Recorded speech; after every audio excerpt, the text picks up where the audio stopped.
Hi everyone, welcome back to my YouTube channel. You're watching Constitutional Law series by Law by Nilay Kumar, and today we shall be discussing Article 14 of the Constitution of India. Before I begin this video, I would like to put a disclaimer for all the viewers that this video has been made purely for academic purposes and is not a legal advice to anyone. So now we are starting with the first fundamental right of the Constitution contained in Part 3 of the Constitution of India, that is right to equality. Right to equality has 5 provisions. Okay, one is Article 14, that is equality before law. Then we have Article 15, that is prohibition of discrimination on grounds of religion, race, caste, sex, or place of birth. Then we have Article 16, equality of opportunity in matters of public employment. Article 17 talks about abolition of untouchability. And last but not the least, Article 18 talks about abolition of titles. In this particular video, we shall be discussing Article 14, that is equality before law. Now, let's read the bare text first. Equality before law.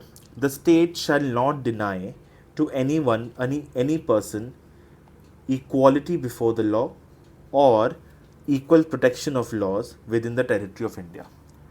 Now, I have underlined 4 keywords here, right? First is the state. The responsibility is on the state. Then we have any person, which makes it Article 14 is available to not only citizens but also non-citizens. Right? This is one of those fundamental rights which is available to both citizens and non-citizens.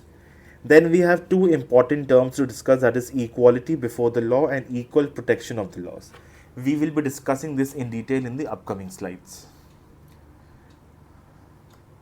Now, A.V. Dicey, he is an authority of the British Constitution, right? He had propounded his principles of rule of law, right? Now, this rule of law is very important for us to understand. The doctrine of equality that we have in our constitution, right? The doctrine of equality before the law contained in Article 14 is corollary. It is corollary to the rule of law. Now, what do we mean by corollary? Corollary का basically मतलब है that the doctrine of equality contained in Article 14 cannot exist without rule of law. So we can say that rule of law is the bigger circle here and Article 14 is the smaller circle. So until and unless rule of law exists, Article 14 cannot exist. Clear है ये बात यहाँ तक? Now the term equal protection of laws has been taken from the 14th Amendment of the US Constitution. It also appears in Article 17 of UDHR and it is also there in the preamble to the UN Charter. Right? So the concept of equality is not something alien when the Indian Constitution was being written. Right? This is an age-old concept right from the British Constitution. Even although British Constitution is not in written form, but they also have this concept of equality before the law, that is supremacy of law. Law of the land is the supreme. Okay. Now let us move on to discuss the first phrase, that is equality before the law. Let us understand what do we mean by a negative concept, right? Here the state, you remember I have made you underline the term state here, right? Now it is a negative duty on the state to not discriminate. It's a negative duty on the state to not discriminate the individuals or make classes of individuals, right? It means that no man is above the law of the land. In India, the law of the land is constitution, right? In India, the law of the land is the constitution. Okay. So negative concept का मतलब ये होता है कि state को कुछ नहीं करना है. क्या नहीं करना है? डिस्क्रिमिनेट नहीं करना है, because every person is below the law of the land. No one is above the law of the land. Law of the land is supreme, right? तो यहाँ पे स्टेट को डिस्क्रिमिनेट नहीं करना है, स्पेशल प्रिविलेजेस किसी इंडिविजुअल या classes of individuals को नहीं देना है, ये होगी नेगेटिव ड्यूटी, इनको नहीं करना है। इसके बाद आती है हमारी equal protection of the law. Equal protection of the law जो है वो पॉजिटिव कॉन्सेप्ट है, मतलब the state has a positive duty here. Now positive duty का क्या मतलब है? Something where the state has to do something. अभी हमने इक्वालिटी बिफोर द लॉ में नेगेटिव ड्यूटी पढ़ी थी, जहाँ पे हमने बोला स्टेट को क्या नहीं करना है। अब हम बात करेंगे स्टेट को क्या करना है, ठीक है? क्या करना है? It expects a positive action from the state implying equality of treatment in equal circumstances. That means all persons who are in the same circumstances will be governed by the same set of rules. तो like should be treated alike. Always remember this. जब भी हम article 14 में हम लोग equal protection of laws, equal protection of the law की बात करें, तो आप यही रूल याद रखोगे, that is like should be treated alike. यहाँ पे मैंने ट्रीटेड वर्ड मिस कर दिया है, ट्रीटेड अलाइक, ओके। सो अब like should be treated alike का बेसिकली क्या मतलब होता है, ये मैं आपको एक एग्जाम्पल से समझाता हूँ। मान लो एक रेस चल रही है, उस रेस में 2 कैंडिडेट्स हैं। एक कैंडिडेट है जो व्हील चेयर पे है, दूसरा कैंडिडेट है जो फिजिकली फिट है, राइट? अब दोनों की रेस कराई जा रही है। अब इसमें कोई भी जीते, that's not the question here, but the thing is that justiciable? Is it justice to make them make these 2 contestants contest against each other? The answer is no. That's why we have Paralympics and Olympics different, right, for athletes. So वही चीज़ है, like should be treated alike. तो equal protection of law, अब हमने एक जगह बात की इक्वालिटी ऑफ लॉ में, that no one is above the law, ठीक है? No one is above the law. और इक्वल प्रोटेक्शन ऑफ लॉ में हम क्या बात कर रहे हैं? That like should be treated, like should be treated alike, ठीक है? अब आपको क्या लग रहा है? ये आपको एक दूसरे का ऑपोजिट लग रहे होंगे, but the answer is no, ठीक है? लाइक शुड बी, यहाँ पे इक्वालिटी का मतलब ये नहीं है कि सबको सेम रूल से आप गवर्न करोगे, no. People who are in the same similar circumstances, people who are living in same circumstances, they should be treated by the same set of rules, right? So I hope यहाँ तक आपको ये सब समझ में आया। Now let us move on to the next concept, that is rule of law. Rule of law में 3 rules जो हैं एवी डाइसी ने दिए हैं। पहला है सुप्रीमेसी ऑफ लॉ, दूसरा है इक्वालिटी बिफोर लॉ, और तीसरा है predominance of legal spirit. Supremacy of law जो साफ समझ में आ रहा है कि it means a exclusion of the existence of arbitrariness on the part of the government. मतलब there has to be some the state cannot take any decision arbitrarily. There has to be some valid reason for taking any decision. For making a law, there has to be some valid grounds. You cannot just make any law, right? Then you have equality before the law, जो हमारे constitution में exist करता है। There must be equality before the law or equal subjection of all classes to the ordinary law of the land administered by the ordinary law of courts, right? कहने का क्या मतलब है? That every one should be treated alike, every one should be treated equal before the law. And then third you have predominance of legal spirit which is not applicable in India. यहाँ पे क्या बोला गया है? ये actually Britain के case में applicable है। Never I mean, remember that A.V. Dicey is actually a British authority. He's a British writer. He's a British jurist actually. Not jurist, he's a British scholar, legal scholar, right?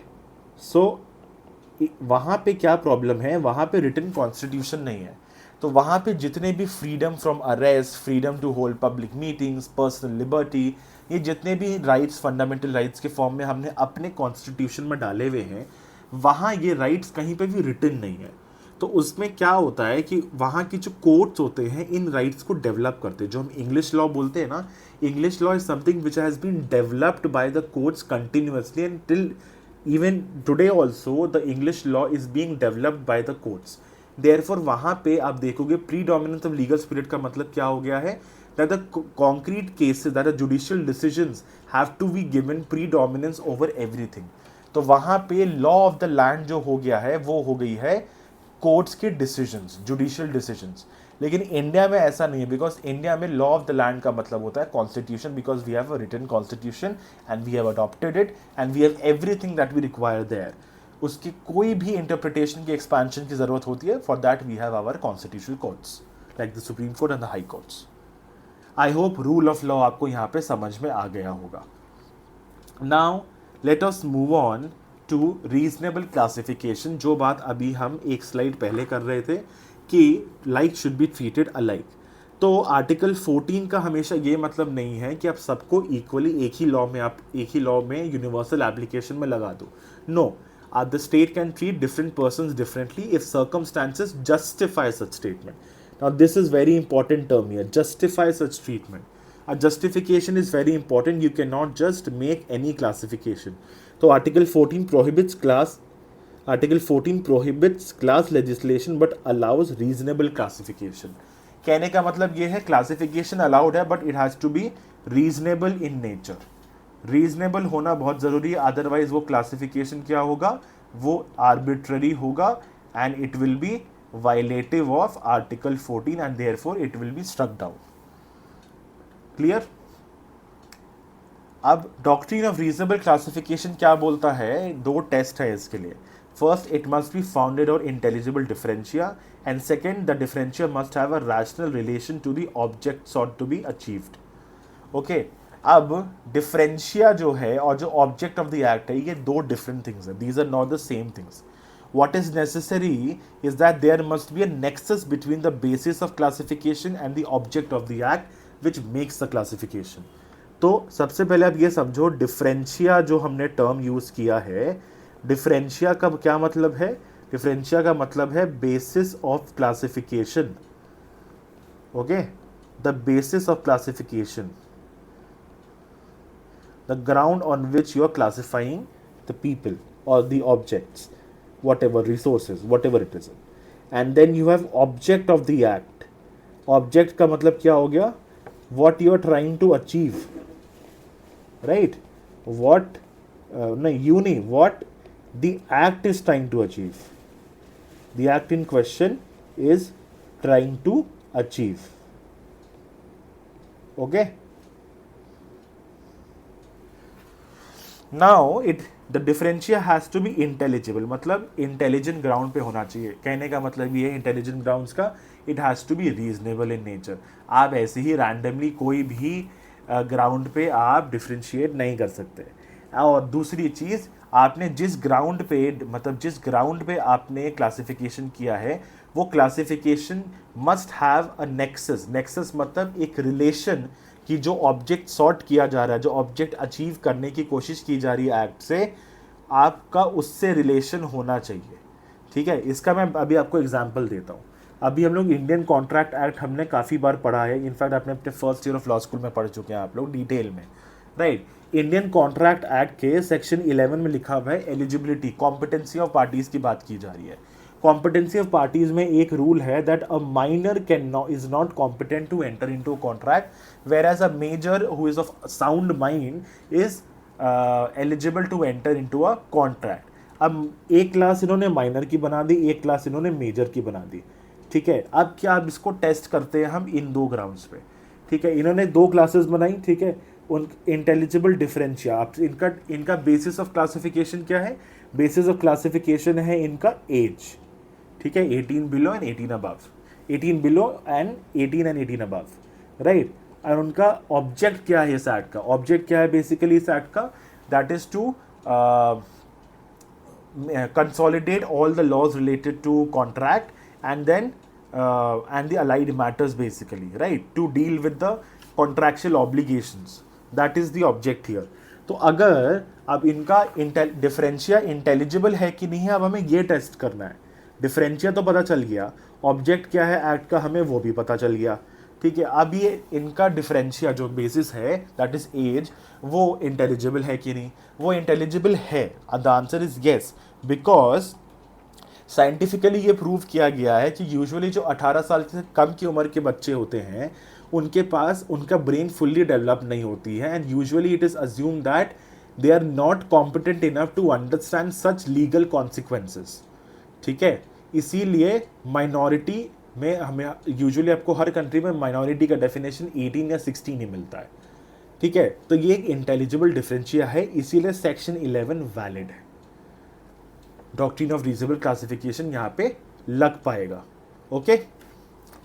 अगर यही अभी मैं बोलता that only those people who have black hair will be able to are competent enough to enter into a contract, and people who do not have black hair cannot enter into a contract, it does not have an intelligible differentia, and right, and it does not have any nexus also with the object of the act, so that is invalid and violative of article 14. Now let us do some case laws, right? There are 3 case laws that I want to discuss.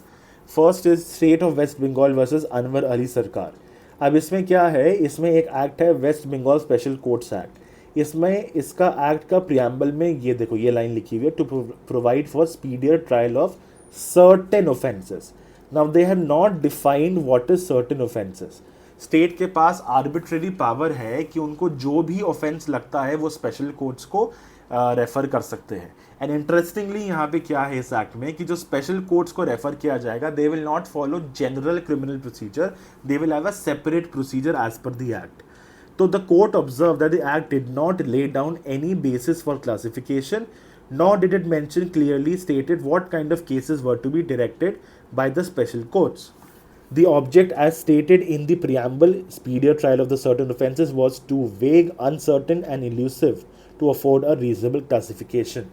Right? आपको ये बात यहाँ पे I hope समझ में आ रही हो कि कोई रीजनेबल क्लासिफिकेशन नहीं बन पा रहा। आपके पास आर्बिट्रेरी पावर आपने ले रखी है कि आपको जो भी केस मन करे, जो भी ऑफेंसेस मन करे, आप स्पेशल कोर्ट को आप वो रेफर कर सकते हो। और आपने ये जो to provide for special speedier to provide for the speedier trial of certain offences यहाँ बोला है, सर्टेन ऑफेंसेस बहुत वेग है और पूरे एक्ट में डिफाइंड भी नहीं है कि व्हाट काइंड ऑफ ऑफेंसेस। तो ये क्लासिफिकेशन रीजनेबल भी नहीं है और ये डिफरेंशिया इंटेलिजिबल भी नहीं है, इसलिए डॉक्ट्रिन ऑफ रीजनेबल क्लासिफिकेशन के हिसाब से ये आर्टिकल 14 के वायलेशन में है, okay. Next we have Air India versus Nargis Mirza. ये भी काफ़ी इंटरेस्टिंग केस है और ये बहुत ही फेमस केस है। इसमें क्या है, एयर इंडिया ने रिटायरमेंट की पॉलिसी निकाली और उन्होंने 3 ग्राउंड्स दिए।